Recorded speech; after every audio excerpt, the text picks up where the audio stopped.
Assalamualaikum warahmatullahi wabarakatuh. Saya Gita Maric. Selamat datang di channel saya.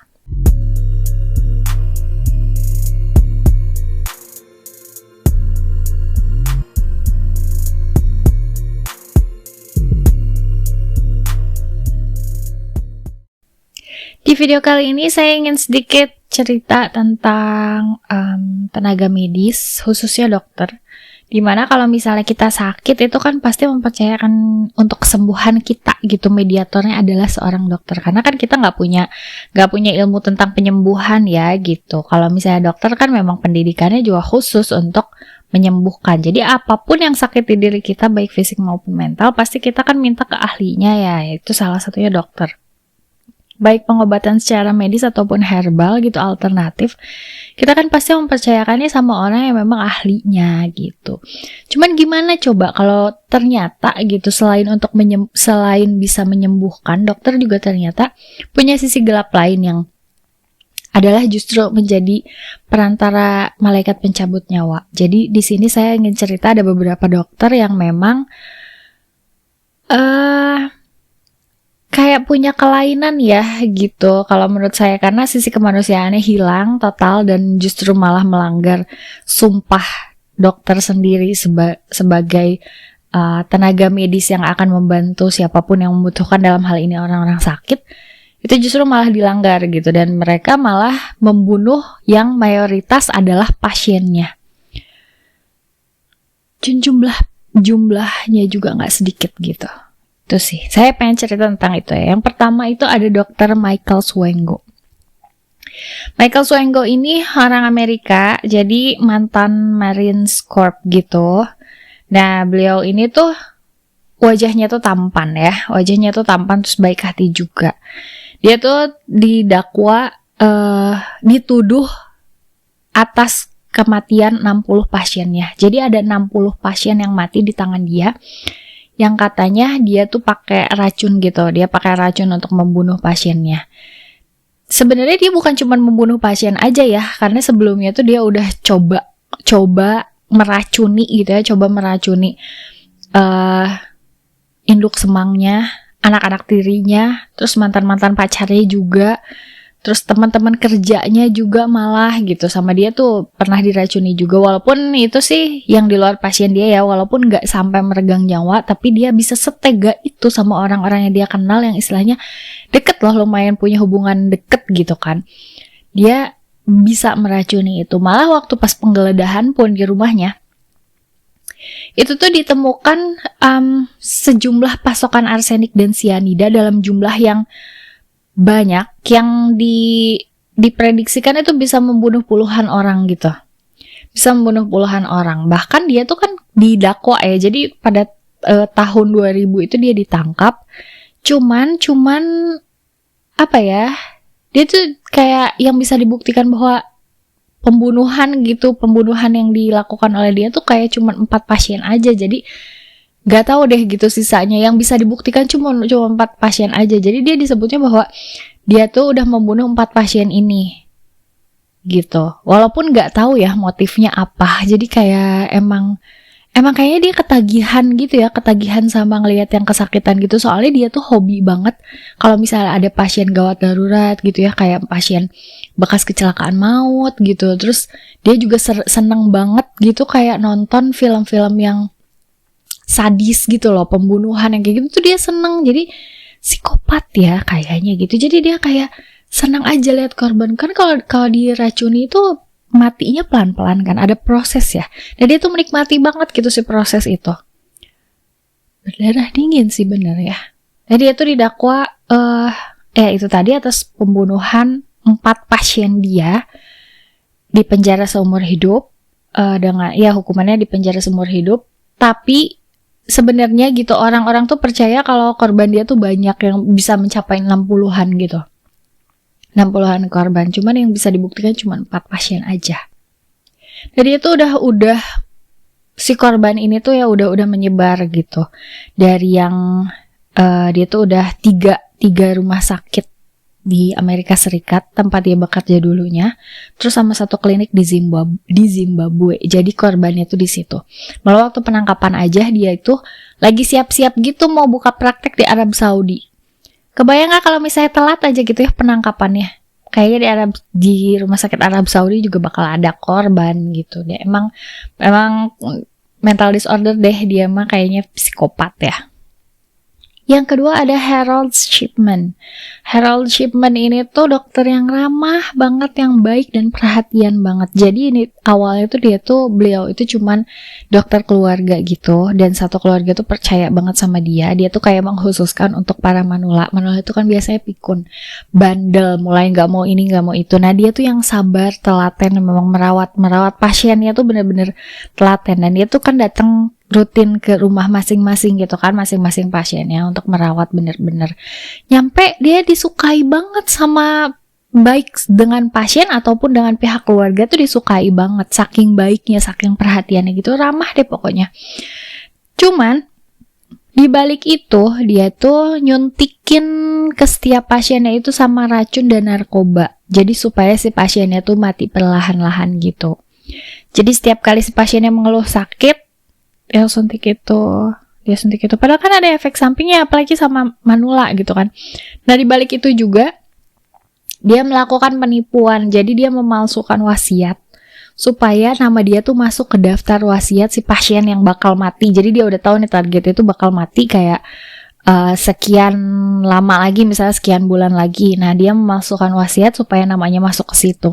Jadi kebayangkan harta dia tuh bakal banyak banget karena dia dapat warisan dari sana sini, karena mayoritas pasiennya adalah manula semua, lansia semua gitu. Emang sengaja gitu, emang modus dia tuh untuk morotin aja gitu, tapi caranya halus gitu, caranya hampir yang kayak, ya orang kan percaya ya bahwa ini adalah seorang dokter gitu, jadi mempercayakan kayak kita lah misalnya punya orang tua yang udah sepuh, otomatis kan pengen orang tua sakit sedikit kita panggil dokter keluarga yang udah dipercaya, apalagi dia ya itu tadi perhatian dan ramah banget, otomatis percaya lah. Tapi ternyata di balik itu dia suntik gitu kan, sampai akhirnya mati. Dia dapat warisan akhirnya sebanyak itu gitu kan. Nah ini tuh mulai tercium, maksudnya ini gelagatnya tuh ada yang aneh gitu, mulai dicurigai sama salah satu anak korban. Jadi anak korban ada yang kok aneh ya ininya gitu ya, si orang tuanya, bahkan di wasiatnya nyampe si dokternya masuk segala gitu kan. Akhirnya dia didakwa atas pembunuhan 15 orang pasiennya, yang sebenarnya gitu orang-orang tuh yakin pasien yang mati di tangan dia tuh lebih dari 15, kayak sampai 250-an lah gitu. Banyak banget ya, 250 pasien yang kemungkinan dia udah bunuh, tapi yang berhasil masuk tuntutan tuh 15 gitu. Dan dia tuh nggak sempet ya, kan dia dijatuhi hukumannya penjara seumur hidup juga, tapi dia nggak sempet sampai selesai karena di 2004 tuh dia ditemukan gantung diri gitu, bunuh diri di penjara pas usia dia 58 tahun. Jadi belum sempat selesai tuh si hukumannya, dia keburu bunuh diri.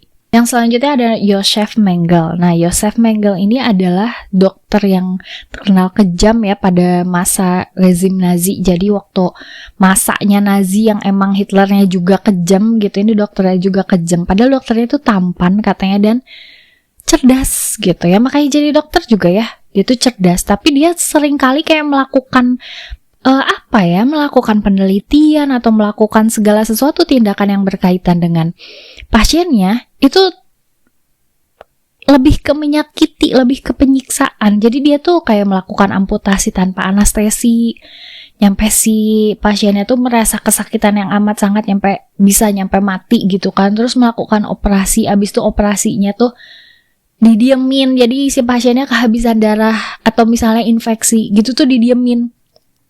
Jadi emang kode etik kedokterannya tuh nggak ada gitu. Terus habis itu dia juga dia melakukan penyiksaan, dan bahkan dia pernah ngelempar bayi ke dalam oven nyala nih ya. Kita aja kalau misalnya naruh tangan di oven udah panas ya, apalagi ini dilempar, apalagi kan dulu tuh oven yang gede terus yang bawahnya ada kayu bakar gitu kan, yang emang dibakar gitu, dan dia lempar ke situ.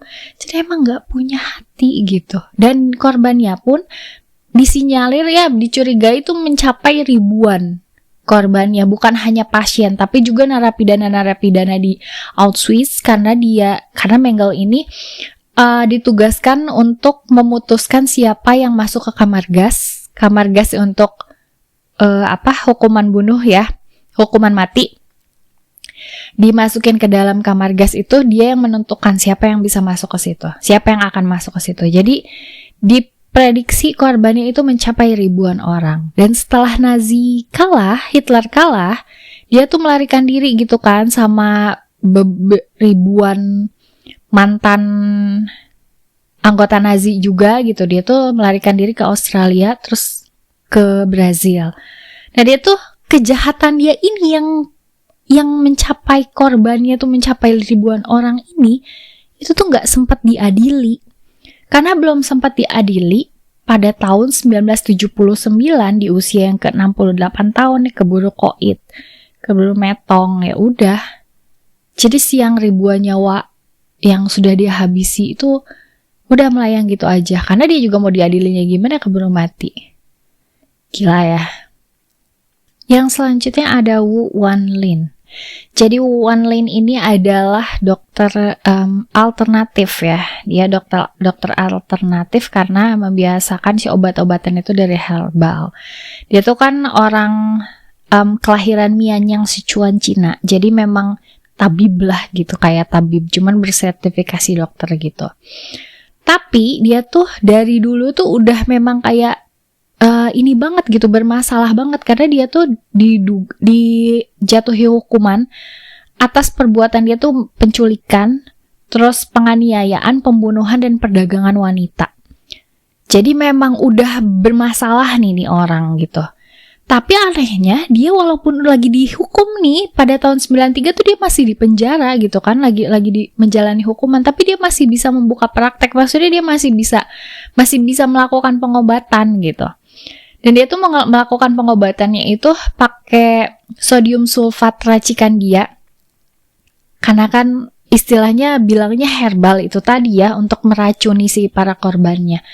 Itu tahun 93, tapi dia masih bisa seperti itu. Nah, tahun 99 ya dia kembali terjerat hukuman atas tuduhan pembunuhan 15 orang pasiennya. Dia dijatuhi hukuman 15 tahun penjara, didakwa atas pembunuhan 15 orang pasiennya. Padahal gitu, yang orang-orang yakini itu korbannya lebih dari 15, kayak bisa nyampe hampir 150-146an gitu. Sebenarnya kayak gitu. Cuman yang bikin aneh itu tadi, dia masih bisa melakukan praktek aja gitu. Bro, udah jelas-jelas melakukan pembunuhan gitu ya. Ngeri banget sih. Yang selanjutnya ada Herman Webster Moget, atau yang dikenal dengan Dr. Henry Howard Holmes. Jadi dia tuh bisa dibilang pembunuh, bisa dibilang serial killer pertama di Amerika Serikat. Jadi pada waktu itu tuh emang ya, lagi-lagi ya, ini emang lagi saya memang lagi cerita tentang dokter-dokter yang bermasalah gitu ya. Emang udah bermasalah dari sananya, jadi dia selalu melakukan pembunuhan, penipuan, terus habis itu menewaskan banyak pasiennya. Dan dia tuh pada saat itu aja udah udah dituntut atas 50 kasus pembunuhan. Udah ada 50 kasus udah ada 50 tuntutan pada saat itu aja gitu. Dia tuh diduga udah membunuh 200 orang yang dia pancing dari Chicago World Fair waktu itu. Jadi dia sengaja mancing orang-orang itu untuk akhirnya dia bunuh. Padahal dia sendiri gitu mengakuinya kayak, gue cuma bunuh 27 orang doang kok gitu. Doang. Dia mengakuinya kayak gitu. Dan pada saat persidangan ternyata yang bisa dibuktikan kebenarannya pembunuhan itu cuman 9 orang aja korbannya tuh. Dia tuh dijatuhi hukuman mati gitu ya, karena emang udah kayak keterlaluan banget deh gitu nih orang. Dia dijatuhi hukuman mati, terus udah gitu dieksekusi gantung pada saat usia dia baru 35 tahun. usia 35 tahun tapi dia udah bisa menewaskan 200 orang yang emang sengaja gitu. Gila. Yang selanjutnya ada Maxim Vladimirovich Petrov, dokter Rusia yang bisa dibilang ini pembunuh berantai juga. Cuman dia caranya tuh kayak datengin tiap rumah pasiennya. Jadi kayak dokter panggilan gitu ya, dia datengin rumah setiap pasiennya. Abis itu dia periksa, karena kan judulnya di dokter, kalau misalnya ada yang sakit dia periksa, terus dia suntik. Tapi yang dia suntikan itu bukan obat, melainkan racun. Jadi pas si pasiennya itu udah meregang nyawa nih, udah pada mati, abis itu dia ambil hartanya. Diambilnya itu bukan dengan cara halus, tapi memang mencuri. Memang dia jarah, memang dia curi gitu. Nah dia tuh didakwa atas kematian 12 pasiennya di Saint Petersburg waktu itu di tahun 1999 sampai 2000. Padahal si korban yang dia matiin gitu kurang lebih tuh ada 19 orang, diduga tuh sampai 19 orang. Dan dia dikenakan hukuman penjara seumur hidup. Lagi-lagi ya memang gak punya hati, cuma gara-gara duit doang gitu. Si label dokternya tuh jadi tercemar. Yang selanjutnya ada Dr. Luwai Omar Muhammad. Ini adalah orang Irak. Jadi dokter ini tuh dipercaya sudah membunuh sebanyak 43 orang. Di antaranya adalah polisi, tentara, dan pejabat. Jadi setiap ada yang terluka, dia suntikin dengan antikoagulasi yang akan membuat pendarahan si pasien itu semakin hebat. Terus nggak ditangani apa-apa gitu ya. Otomatis kalau udah terjadi pendarahan seperti itu ya, tewaslah gitu ya si korbannya gitu.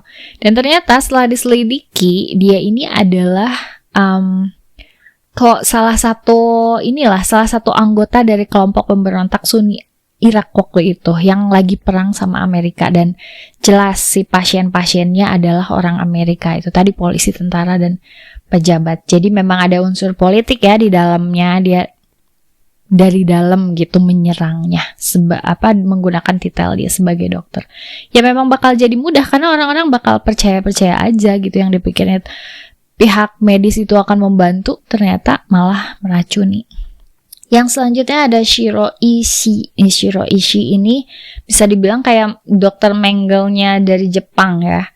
Yang menurut informasi yang saya dapetin bahwa Ishii ini adalah kepala unit 731 yang waktu itu pernah saya bahas, di mana itu adalah tempat riset senjata biologis dan kimia itu ya, pada masa peperangan Jepang-Tiongkok gitu kan.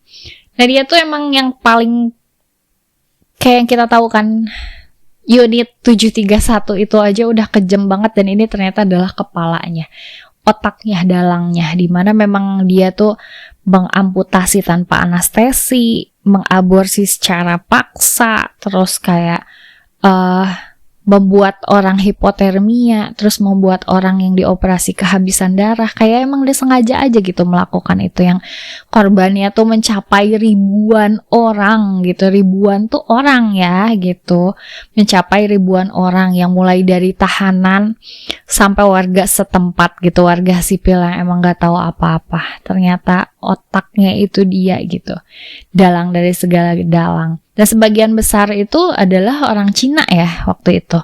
Sebagian adalah orang Cina. Jadi malah ada yang bilang korban itu mencapai puluhan ribu orang, dan dia tuh kayak sengaja melepaskan wabah kayak wabah kolera lah, wabah antraks. Itu yang sengaja dia bikin gitu kan, disuntik-suntikin itu ya di unit 731 tuh kan, dia suntik-suntikin supaya memang terjangkit semuanya, supaya kena wabah gitu. Tapi dia tuh dapat kekebalan hukum gitu. Dapat kekebalan hukum entah gimana deh, pokoknya di akhir Perang Dunia Kedua. Itu kan unit 731 dibubarkan ya. Dia mendapat kekebalan hukum, jadi dia tidak pernah diadili. Padahal dia udah menewaskan ribuan, bahkan sampai puluhan ribu orang. Gak ngerti. Yang selanjutnya ada Lutfi Dervishi. Nah, Lutfi Dervishi ini tuh bekerja sama dengan 5 dokter lainnya, jadi dari Kosovo gitu. Dia tuh terbukti bersalah karena melakukan tindakan penjualan organ tubuh. Jadi dia tuh kayak menghasut pasien-pasiennya, menghasut orang-orang yang memang hidup di bawah garis kemiskinan ya, orang-orang yang tidak mampu. Di antaranya warga Turki, Rusia, Moldova, sama Kazakhstan waktu itu. Jadi dia tuh menghasut warga-warga itu yang miskin terutama untuk menjual ginjal mereka dan menjanjikan akan dibayar dengan bayaran yang tinggi. Jadi otomatis pada saat itu tuh dia melakukan malpraktek yang menyebabkan infeksi. Jadi si pasiennya itu terkena infeksi tapi tidak diselesaikan gitu. Dia enggak mengobati si pasien itu. Dan dihitung-hitung kurang lebih tuh ada 30 orang pasien yang mati di tangan dia gara-gara malpraktek itu. Sementara orang-orang lain yang sudah diambil ginjalnya pun tidak dia bayarkan sepeser pun duitnya. Jadi ginjal hilang, dibayar kagak. Yang 30 nyawanya malah melayang. Akhirnya dia tuh dijatuhi hukuman bersalah selama 7 tahun dan 3 bulan penjara karena sudah menghilangkan nyawa pasiennya sebanyak 30 orang. Sebentar ya dong ya, 7 tahun 3 bulan doang. Kayak gitu. Yang selanjutnya ada John Bodkin Adams. Jadi ini bisa dibilang disebut juga dokter kematian gitu. Soalnya Adams ini sengaja meresepkan obat-obat yang salah. Jadi sengaja disalahin resepnya untuk para pasiennya. Hampir sama sih modusnya sama yang sebelumnya Harold Shipman. Hampir sama. Jadi memang modusnya tuh ngeruk harta. Dia tuh sangat baik dan sangat ramah sama pasiennya. Cuman dia sengaja meresepkan. Kalau misalnya tadi Shipman itu nyuntikin pakai narkoba pasien ya, kalau ini tuh sengaja dikasih resep yang salah sampai si pasiennya pada mati gitu kan. Dan dia juga memaksa si para korban yang sebenarnya kebanyakan tuh manula juga, hampir sama. Jadi wanita tua yang emang kaya raya gitu. Dia tuh menghasut supaya nama dia masuk ke dalam wasiat dengan alih-alih kayak udahlah ini ganti biaya biaya perawatan, biaya pengobatan gitu. Padahal dia yang dia resepin aja juga salah gitu. Jadi dia kayak gitu ngeruk hartanya. Bukan memalsukan ya, tapi lebih ke menghasut supaya nama dia masuk ke situ. Dan dihitung-hitung tuh ada kurang lebih 163 pasien yang jadi korbannya, yang mati di tangan dia gara-gara meresepkan salah itu. Cuman nih dia tuh sempat nyuap hakim gitu ya supaya lolos dari hukuman gitu. Tapi pada tahun 1983 itu tiba-tiba mati aja gitu, dan kematiannya tuh nggak pernah dibuka ke ruang publik. Jadi nggak tahu tiba-tiba gimana dia udah mati aja gitu, kayak gitu. Nah gitu ya teman-teman. Jadi ternyata gitu ya, kalau misalnya kita mau parno-parnoan, kita nggak bisa segitu percayanya juga sama dokter, baik dokter yang memang ada titel dokternya ataupun dokter alternatif, tabib atau herbal. Gak bisa juga gitu, apalagi kita kan kayak gak tahu ya, kita emang gak tahu gimana sih prosedur proses medis itu berjalan gitu kan. Bisa dibilang ya kita juga gak paham-paham amat gitu kadang sama obat yang diresepkan ke kita gitu. Jadi kayak bingung juga kalau misalnya kita sakit, kalau kita gak percaya sama dokter, kita mau sembuhnya kayak gimana, karena bukan bidang kita. Tapi kalau misalnya dokter-dokternya kayak tadi, dokter-dokternya udah kayak malaikat pencabut nyawa semua, ya apa kabar juga, sehat kagak, dai iya gitu kan. Ya oke, mungkin menurut mereka ya akan saya bantu supaya kalian tidak merasakan sakit lagi dengan cara gitu kan. Dan cara gitu kan. Ya oke gitu, oke. Paham sih kalau memang pola pikirnya seperti itu. Cuman kayak udah capek-capek sekolah kedokteran aja gitu. Udah jadi residen juga gitu kan ya. Maksudnya abis itu ada praktek lagi apa segala macam, udah bertahun-tahun. Cerdas, dan rata-rata orang cerdas gitu. Cuman punya kelainan mental sih kalau menurut saya ya. Karena udah gak ada tuh rasa kemanusiaannya. Malah jadi ngeri-ngeri sedep ya kalau misalnya ketemu dokter yang kayak gitu. Oke, makasih banyak teman-teman yang udah nonton video saya kali ini. Kalau misalnya suka silahkan like, comment, share, subscribe. Sampai ketemu lagi di video saya selanjutnya. Saya Gita Marich undur diri. Assalamualaikum warahmatullahi wabarakatuh.